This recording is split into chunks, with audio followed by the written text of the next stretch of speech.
대표에 대해서 왜 이렇게 한동훈 대표가 갑자기 입장이 바뀌었느냐? 윤석열 대통령이 한동훈 대표를 체포하라고 했다는 겁니다. 그 영상 틀어줄 수 있습니까? 영상 한번 틀어봐 주세요.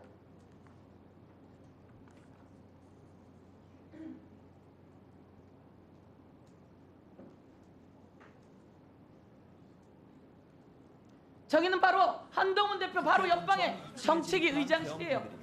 저기에 숨어 있었고 한동훈 대표도 체포하려고 했고 우리는 한동훈 대표는 그 시간에 우리 당에서 본회의장으로 들어와 있어야지만 체포당하지 않는다고 해서 본회의장에 들어와 있었어요. 한동훈 대표를 체포하려고 했어요. 그래서 한동훈 대표가 물어봤어요. 어떻게 체포조를 보낼 수 있습니까? 라고 물어봤더니 윤석열 대통령이 포고령을 위반해 그런 건 아니겠느냐? 나는 그런 지시를 한 적이 없다 이렇게 답을 했는데요. 거짓말을 밥 먹듯이 하는 윤석열, 저런 사람이 대통령입니까? 헌법사무처장님, 헌재사무처장님, 대통령이 거짓말하면 탄핵 사유입니까? 국민의 대표인 대통령이 거짓말하면 탄핵 사유예요.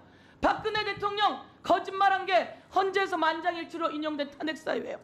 지금 나온 바로 속보에 의하면 윤 대통령이 국정원의 홍장원 1차장에게 한동훈 체포를 지시했답니다. 그랬는데 다행히 이 홍장원 1차장이 체포를 거부하자 경질되었다고 지금 속보로 나왔어요. 국정원 1차장조차 이런 걸 거부하는데 법무부 장관은 뭐 하는 겁니까? 감사원장 우리 직무대행님, 이런 비상계엄 그리고 홍장원 국정원 차장에게 한동훈 체포를 지시한 거 이거 제대로 된 지시입니까? 설마 그랬겠습니까? 예? 설마 그랬겠습니까? 설마 그렇겠습니까? 그러니까요. 그런데 이렇게 나왔고 그래서 한동훈 국민의힘 대표가 오늘 직무 정지해야 된다고 최고위에서 발표하게 된 거 아닙니까? 이재명을 체포해라. 우원식을 체포해라. 그리고 국회가 못 열리게 국회 부의장까지 체포해라. 그리고 국민의힘의 한동훈을 체포해라. 그래서 이들이 체포하기 위해서 수갑까지 갖고 왔어요. 그래놓고 뭐라고요? 민주당을 경고하기 위해 그랬다고요? 거짓말을 밥 먹듯이 하는 대통령, 거짓말을 밥 먹듯이 하는 이런 비인간적이고 반인간적이고 이런 비상계엄령을 선포하는 반인륜적인 대통령은 이제 대통령 자격 없습니다. 바로 체포해야 합니다. 그리고 거기에 동조한 내란 수괴들 바로 체포해야 합니다. 법무부 장관, 예. 어제 김용현 전 국방부 장관 이 비상계엄령 내란의 두 번째 수괴 김용현이 출국하려고 했어요. 그걸 듣고 출국 금지를 요구한 거예요. 일찌감치 출국 금지 해야 되는 거 아니었습니까? 윤석열 대통령 출국 금지, 그리고 관계자들 모두 다 방첩사령관 그리고 계엄사령관 등등 모두 다 출국 금지해야 합니다. 이것도 민기적거리시겠습니까? 수사기관에서 바로 다들 요청이 오면 저희 법무부에서는 거기에 따라서 조치를 다 할 것입니다. 법무부 장관은 허수아비가 아니에요.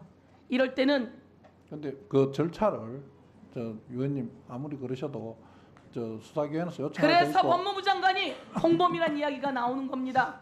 막 공범이라고 말씀하신 표현은 과한데 저희들 그 업무에 차질이 없도록 할 것입니다. 예.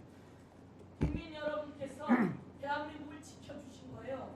총을 들고 실탄을 장착하고 온 그 총구를 막아선 대한민국의 국민들이 있는데 여러분은 왜 그렇게 높은 자리에 있으면서 제대로 된 용기가 없고 제대로 된 직책을 수행하지 않는지 제가 오늘 의문을 제기하고 지적합니다.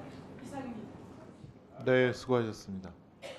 한번 궁금해서 여쭤보는데요. 법원행정처장님, 예. 이 윤석열 대통령이 국정원 1차장한테 여당 당대표를 체포하라 이 지시할 권한이 있습니까? 저는 아무리 생각해도 권한이 없는 것 같은데. 저도 쉽게 좀 답하기는 어려울 정도로. 아니 이거는 답을 예. 해주셔야죠. 예, 뭐 그럴 제가 알기로는 좀 그럴 권한이 없다고 봅니다만은. 없죠, 당연히 없죠. 대통령이 어떻게 여당 당대표를 체포하라고 국정원 1차장한테 지시를 합니까? 이건 처장님도 말씀하셨죠. 이건 그런 권한이 없는 겁니다. 도저히 정말 이해할 수 없는 일들이 벌어졌던 겁니다. 예, 다음은 박은정 의원님이신데요. 예, 질의해 주십시오.